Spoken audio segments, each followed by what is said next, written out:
Bonjour, je suis Xavier Davra, j'enseigne à l'université Montesquieu Bordeaux 4. Je suis spécialisé dans les domaines de la propriété littéraire artistique, plus particulièrement dans celui du droit d'auteur, et je dirige 2 spécialités de master en droit des créations intellectuelles et en droit et administration des établissements culturels. Le droit d'auteur, aujourd'hui, vous le savez, a pris une importance assez considérable. L'actualité nous en parle quotidiennement.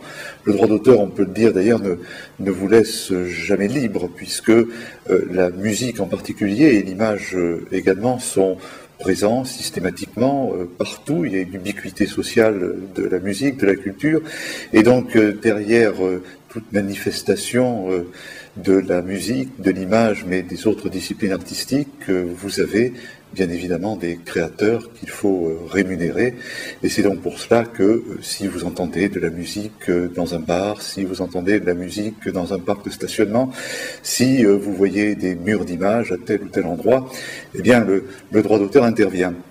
C'est un peu dans ce monde-là que je vous invite à pénétrer, l'occasion de ce cours de propriété littéraire artistique, et plus particulièrement de la partie que j'aurai plaisir de voir avec vous, puisque je vais m'intéresser aux droits patrimoniaux, ce qu'on appelle les droits patrimoniaux des auteurs. Ce sont les prérogatives qui permettent aux créateurs de donner l'autorisation d'utiliser leurs œuvres, leurs créations, et en retour, bien évidemment, d'être rémunérés.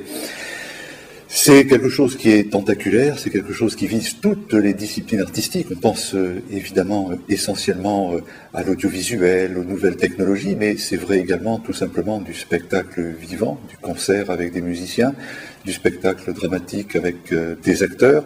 C'est vrai également de la muséologie, c'est vrai également de choses dont on parle en général moins dans le domaine du droit d'auteur, mais c'est vrai également dans le domaine de l'art contemporain, quand il y a exposition, performance.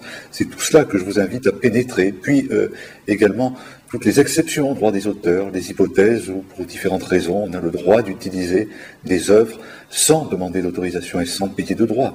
On pense évidemment à la question du peer-to-peer, mais il y aurait beaucoup à en dire. Auparavant, il y a tout ce qui est copie privée des œuvres, tout ce qui est utilisation des œuvres dans le cadre du cercle de famille, voire un film enregistré à la télévision, etc., etc. C'est tout ce monde-là que je vous invite à pénétrer dans une réflexion d'ordre général sur cet outil numérique qui lui-même d'ailleurs donne prise au droit d'auteur. On va parcourir ensemble un petit peu ce qu'on appelle les territoires de l'art ou les nouveaux territoires de l'art, comme il est convenu de le dire aujourd'hui.